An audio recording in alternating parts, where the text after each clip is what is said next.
On this episode of Canine Corner, we are taking a quick trip into the future to find out how you, yes you, can use facial recognition software to help reunite people and missing pets. We are also checking in with our friend Daisy to see why she is still smiling today. And then I try my hand at answering your real doggy questions. All this and adoptable pups coming up right now on Canine Corner.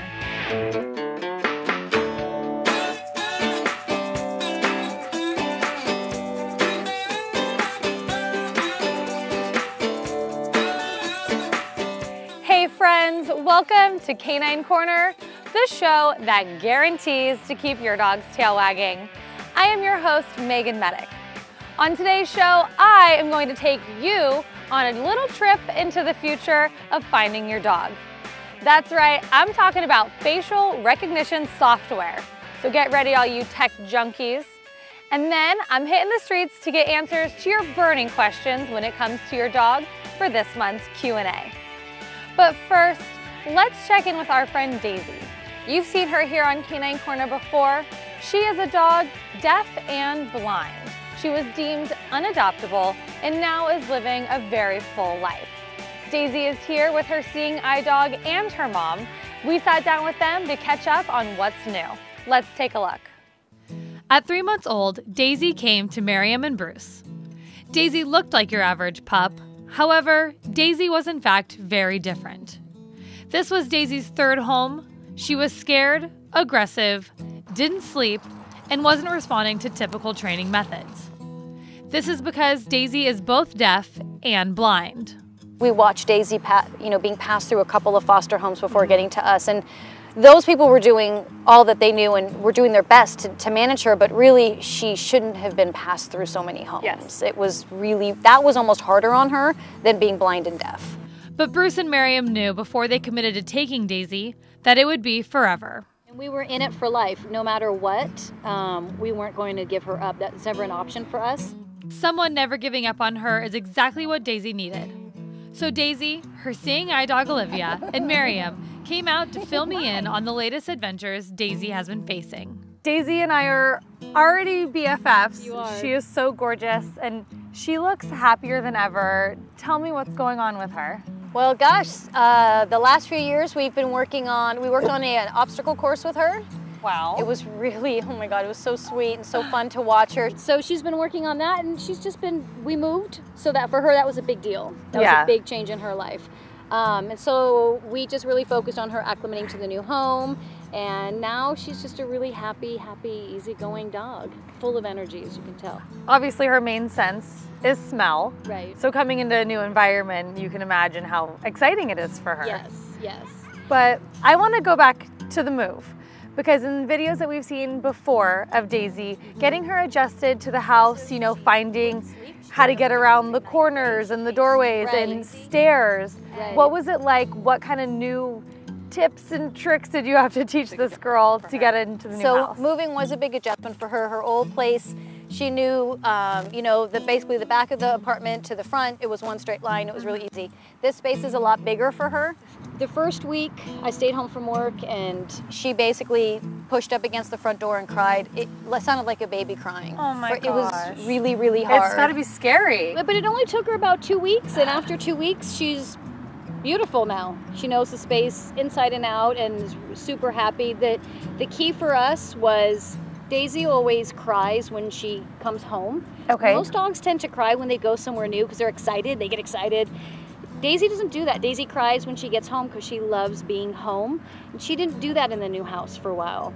Okay. So it took about 2 weeks, and the first time we had gone to the park and brought her back, and she started crying because it was familiar finally. It was home. And me and Bruce, my husband, almost started crying. We're like, oh my God, she finally feels that it's home. So that was a good breakthrough. I know that you mentioned earlier Daisy had some eye surgery recently. Tell me about why she needed that procedure. Well, we were told early on that there's a possibility the way her eyes were underdeveloped, that the lids may grow into the eyeball or eye socket. And they did, and what was strange is it just kind of happened overnight. We noticed she wasn't jumping off the furniture the way she used to, and she was getting scared and shaking a lot. It was only about a 24, 48 hour time period. Wow. And we brought her in, and the doctor said she needed to go in right away because she was in pain. The hardest part was the cone for her. She'll bump up against walls to determine her spatial perception. Absolutely. Well, the cone now comes out farther than her body or her nose. So she had to start over because where she thought the door was now a lot closer because the cone was there. It was fascinating to watch her adapt to that. In addition to bumping up against walls, Daisy also leans on her adopted sister Olivia for guidance. I know that you guys have described Olivia as Daisy's seeing eye dog. Yes. Describe their relationship to me and kind of how they walk through life together. Daisy actually pushes up against Olivia, up against her body to follow her. She'll react off of Olivia, so if Olivia becomes scared or barks, she'll respond off of that. You know, it's funny because we refer to her as, you know, Daisy's eyes and ears, but she's not we purposely didn't train her to be that. We wanted Daisy to train Olivia. And that's what we let happen. Daisy basically trained Olivia to do what she needed. Daisy, her way of life and how she has come so far is inspiring to so many people. And it's challenged you to start new adventures in your life as well. Tell me about some of the things that you're working on because of Daisy's inspiration. Well, the books that I wrote, of course, we take Daisy to schools. I love taking her to special needs schools for adults and kids and just teaching them about what she can do, which is pretty much everything. Yeah. You know, she can do everything. And you know, the one question they always ask is, can she play ball? And yes, she plays fetch. What kind of advice would you give to someone else who was interested in adopting a special needs dog or just adopted one? Always make sure you have some form of line of credit, that you have money, that a credit card, that when things come up like Daisy's eyes, you can't sit and wait on something like that. Also, you have to make sure that you are in it for the long haul. There isn't, just like when you have a child, you might want to give the child away sometimes, but you can't. And not an option. It's not an option. So what is your backup plan? Do you have dog walkers? Do you have a school or a play school the dog can go to while you're at work? Do you need those things? It's kind of the exact same things as a typical rescue. The only thing different with special needs is you do have to put in a lot more time. Bruce and I dedicated all of our downtime to Daisy so that she could learn how to climb stairs. She could learn how to go to the beach and enjoy it. She could go outside and not be scared. And scared is something Daisy is not. The transformation she has made from day one to today is something many people thought was not possible. Miriam describes the Daisy she knows as the happiest dog in the world, the biggest cuddle bug, and the sweetest little thing. What is the main lesson that you've learned from Daisy? Every morning that you wake up, she jumps out of bed and spins in circles because she's so happy to start her day. And I've never had an animal like that. And no matter what space we're in our lives emotionally, to come home to a dog so happy to be alive, sometimes you don't even have the words to express the joy she brings us. It's phenomenal. For more on Daisy and to purchase Miriam's books, visit whataboutdaisy.com. If my friend Daisy doesn't inspire you to adopt and give a dog a chance at a life filled with love, then I don't know what will. And luckily, we have those dogs to showcase right now in our dog adoption segment with Noah's Bark Rescue. This is Blossomberry. She's a 1.5 to 2-year-old lab corgi mix. She was in the back room of the shelter and she was attacked by a large animal. We had to put her through surgery and take out all the infected skin. She has some wounds that are still healing, but she's a great dog. She loves other dogs, cats, kids, and she loves walks. We feel her perfect home would be with other dogs, go on easy walks, and just relax. This is Ashby. She's right under a year. We think she's a pug border collie mix. She has the markings of a border collie and the face of a pug. When she was 8 weeks old, she was kicked in the head and she had a brain injury. We did all kinds of tests and she has no neurological issues. She loves kids. She's in a foster home full of kids. She likes other dogs, just she can't be in a home with another dominant female. And she's a great puppy. This is Luna. She's a Chihuahua Pomeranian mix. She's 1.5 years and she just had puppies. All of her puppies are getting adopted as we speak, but Luna sits here. She's a great dog. She loves everybody, cats, kids, dogs. She's just a chill dog. She just wants to sit with you on the couch. She loves walks. She's going to get spayed soon, and then she will go off to her forever home. This is Melly. She's a 12-week-old Chihuahua Terrier mix. We picked up Melly from the shelter when she was 7 weeks old. She's just over a pound. She's good with other dogs and kids, but we are not going to adopt a family with kids under 10 because of her small size. But she's a perfect little puppy. Her leg doesn't bother her. She was born with a birth defect. It's just folded, but she's a great puppy. This is Hartley. She's a 3-year-old Staffy Bull Terrier mix. She walked onto a police yard and the police were going to train her to be a police dog, but after they found out she was pregnant, they couldn't keep her. Within 48 hours, she had 8 puppies in our foster's home, and all of the puppies have been adopted. She loves kids, and she's just waiting for her forever home. This is Magoo. He is a 1-year-old spaniel mix. He was dumped at the shelter by a drug addict who physically tortured him. He left him at the shelter just to be euthanized. Luckily, Noah's Bark came and rescued him. He was born without any eyes, so it would take him a while to get used to his area. So far, he's good with dogs, cats, and he's looking for his forever home. This is Brandy. She's a 2- to 3-year-old spaniel mix. She was found as a stray and was at the shelter for 3 months. When we heard about her, that she was there so long, we picked her up, and she's learning to trust people again. She loves other dogs, and she would do best at the home with older children and no small children. If you want to make one of these cuties a part of your family, email the rescue at noahsbarkdogs@yahoo.com. Everyone sent in really cute pictures of them and their dogs this month, and it makes my job really hard of just choosing one, but I had to do it, and let's take a look at this month's favorite viewer photo.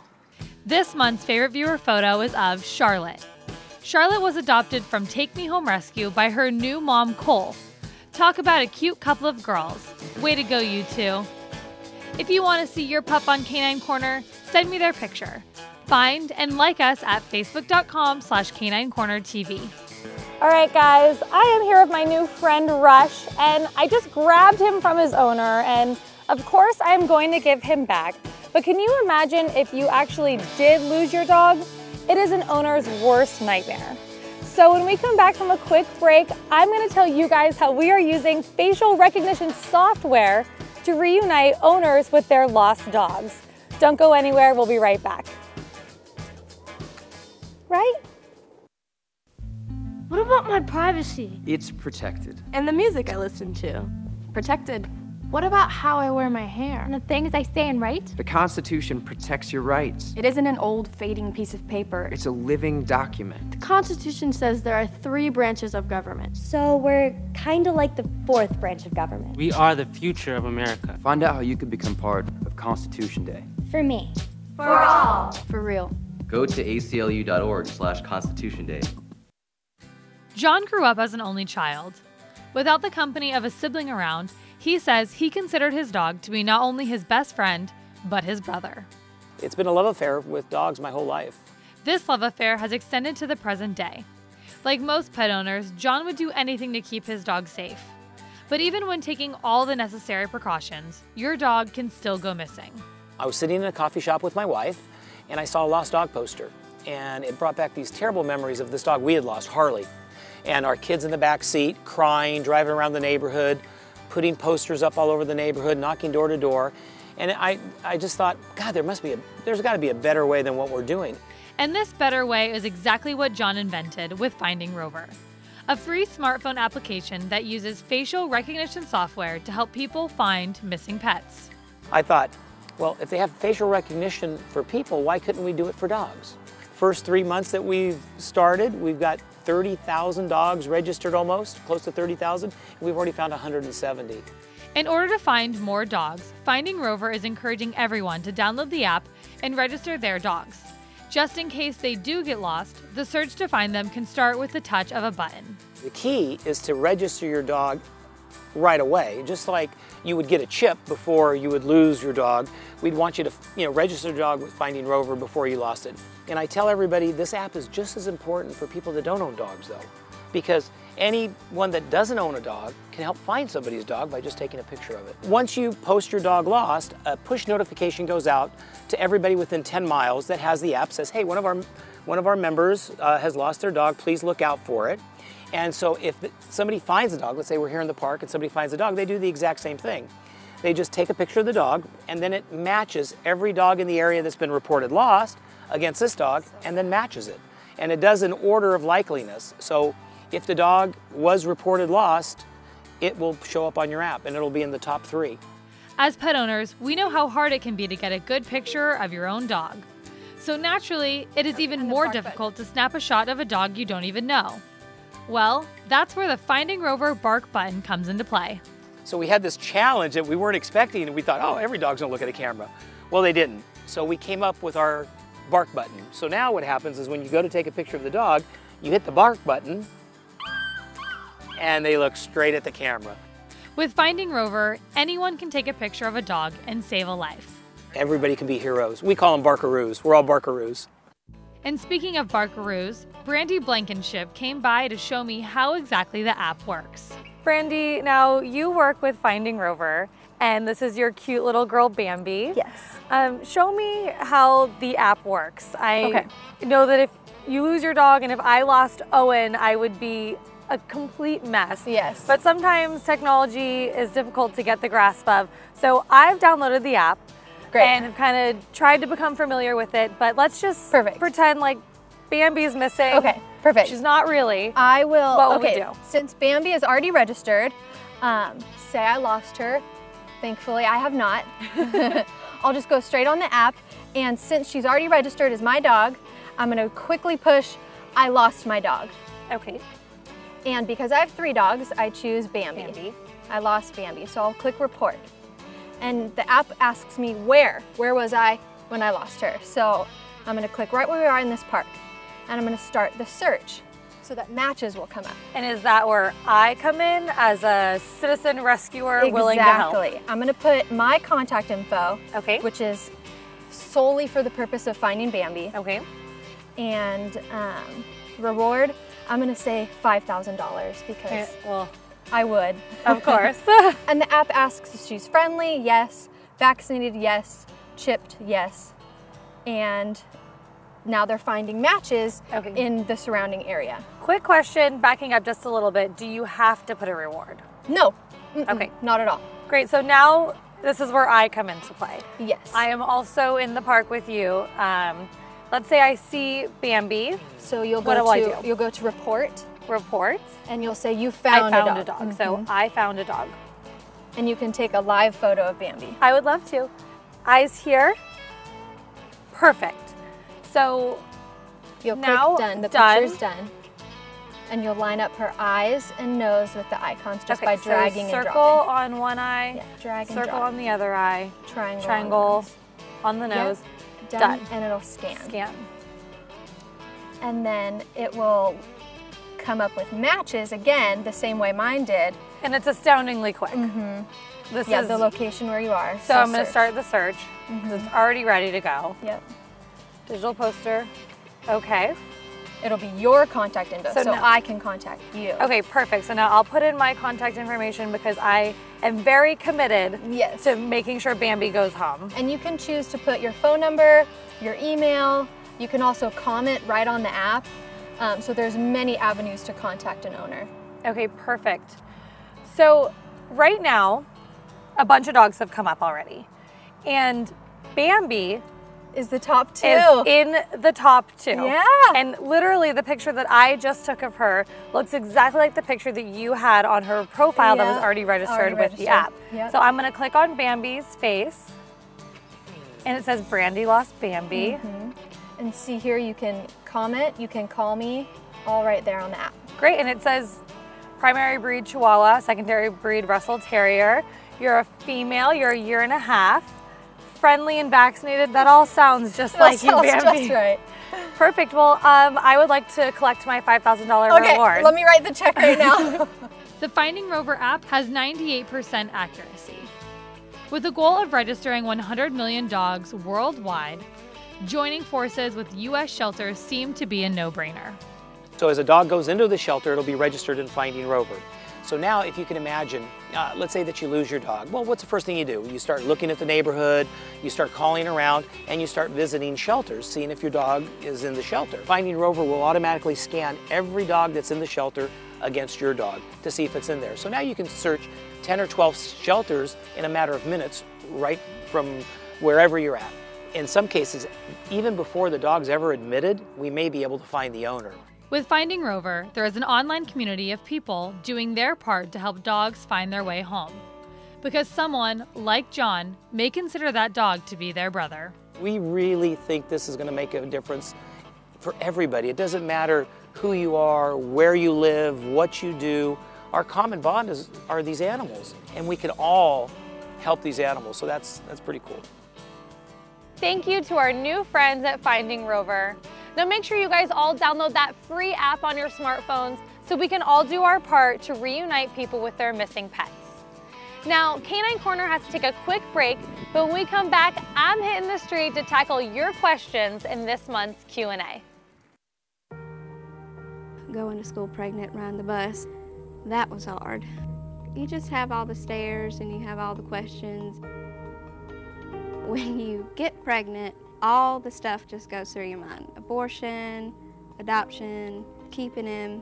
When you're 15 and pregnant, you can't do it without support. I wanted to give him a better life. I'm Miranda and I chose adoption.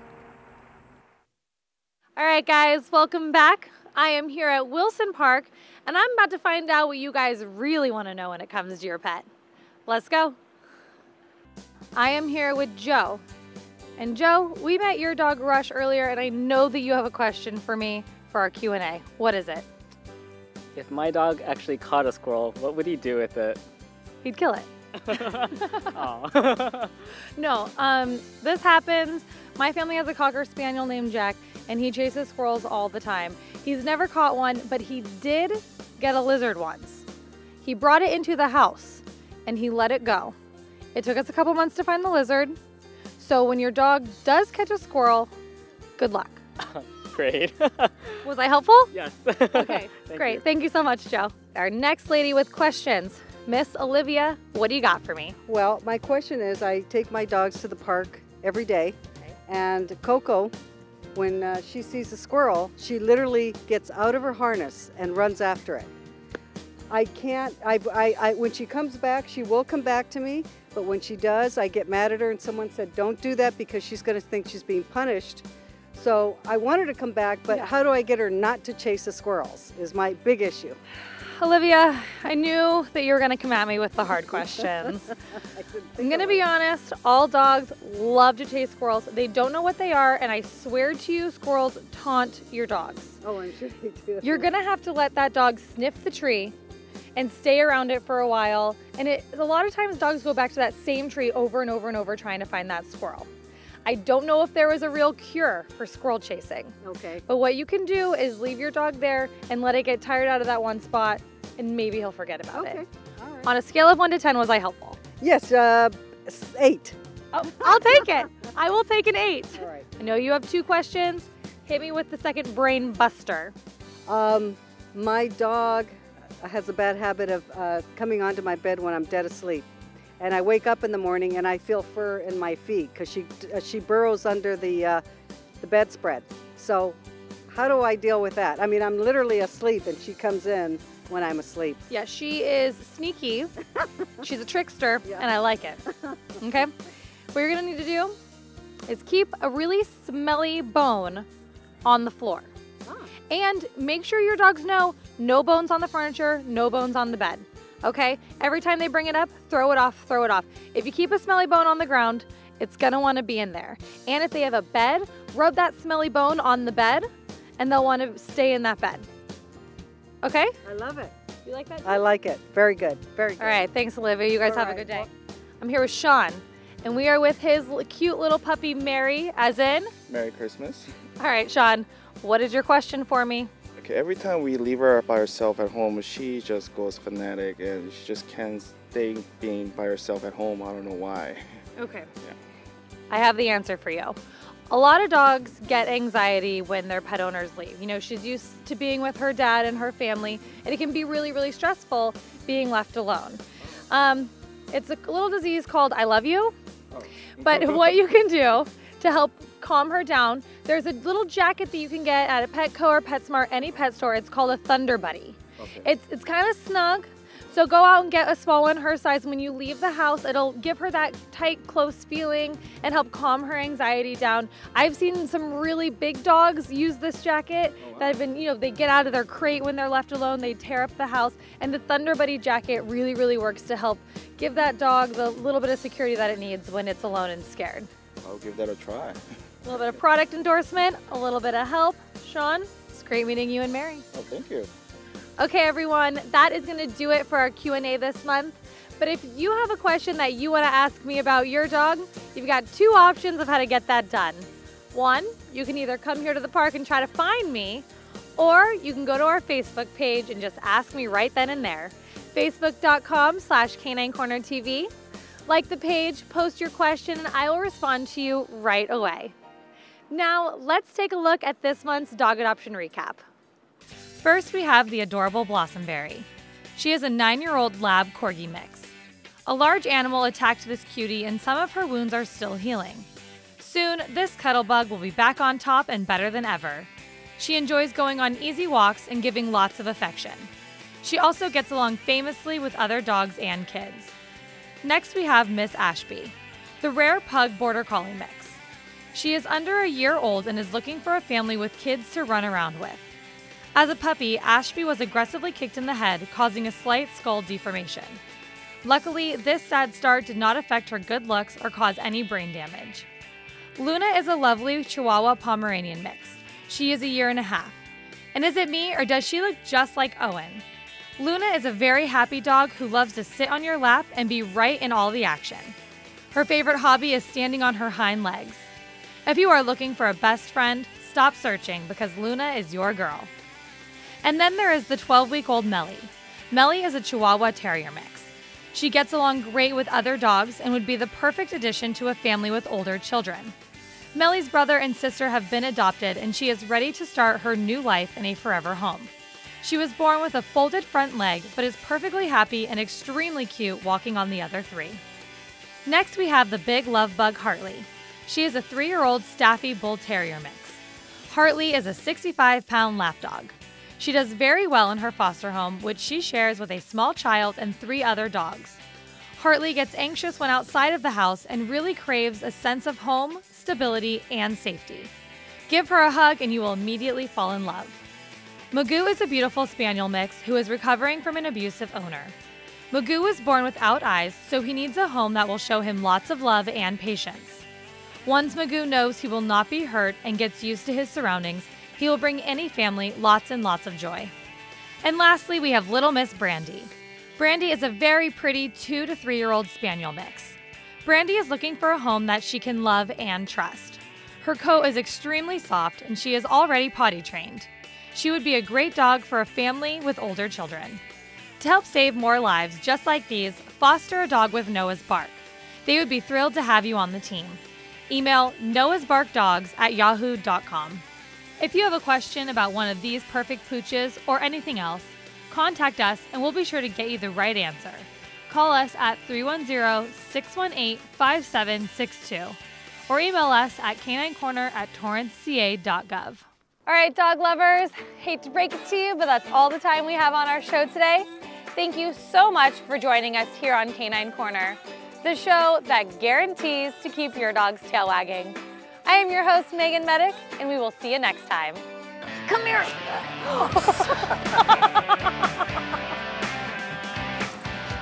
Little friend for her little shih tzu. Little kisses. Are those kisses?